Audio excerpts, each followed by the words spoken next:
இங்க இருக்கக்கூடிய ஸ்டூடெண்ட்ஸ் புதுசா வரக்கூடிய டீச்சரை வந்து பிராங்க் பண்றதுக்காக வந்து பாத்தீங்கன்னா பக்கெட் ஃபுல்லா வந்து மாவு போட்டு மேல வந்து வச்சிருக்காங்க. இந்த டோரும் வந்து பாத்தீங்கன்னா ஒரு கரெக்டா ஓபன் பண்ண அந்த சமயத்துல பாத்தீங்கன்னா அவர் மேல அந்த மாவு இல்லாம பசங்க மேலயே வந்து விழுந்துருது. அது மட்டும் இல்லாம அப்பயே வந்து பாத்தீங்கன்னா அவங்க வந்து மொக்க வாங்கிடுறாங்க. சரி சார் எனக்கு கொஞ்சம் வேக்கடா இருக்கு, நீங்க போயிட்டு சுவிட்ச போடுங்க அப்படின்னு சொல்லிட்டு அனுப்புறாங்க. அந்த இடத்துல வந்து பாத்தீங்கன்னா கரெக்டா க்ளவுஸ் போட்டுட்டு வந்து பாத்தீங்கன்னா சுவிட்ச் வந்து திருப்புறாங்க. ஏன்னா அவருக்கு தெரியும் அதுல ஷாக் வைக்க போறாங்க அப்படின்னு சொல்லிட்டு அதுலயே வந்து பாத்தீங்கன்னா தப்பிச்சிடுறாரு. சரி நீ சேர்லயாவது போய் உட்காரலான்னு பார்த்தா அதுலயும் பாத்தீங்கன்னா க்ளூ தடவி வச்சிருக்காங்க.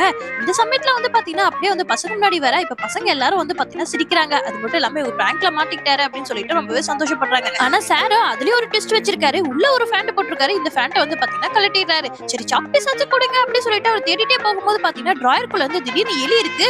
அது தூக்கி பசங்க மேலே போட சார் ஏமாந்துட்டீங்களா, அது வந்து பொம்மை அப்படின்னு சொல்லிட்டு காட்டும் போது தான் தெரியுது சாரோட கையில வந்து பாத்தீங்கன்னா பொம்மை இருக்கு. அப்ப உண்மையா அவர் கையில என்ன இருக்கு அப்படின்னு பார்த்தா உண்மையான எலி தூக்கி அந்த பசங்க கிட்ட கொடுத்திருக்காரு. அங்க இருக்க எல்லாருமே பாத்தீங்கன்னா இப்ப பயந்து தூக்கி போட்டுறாங்க.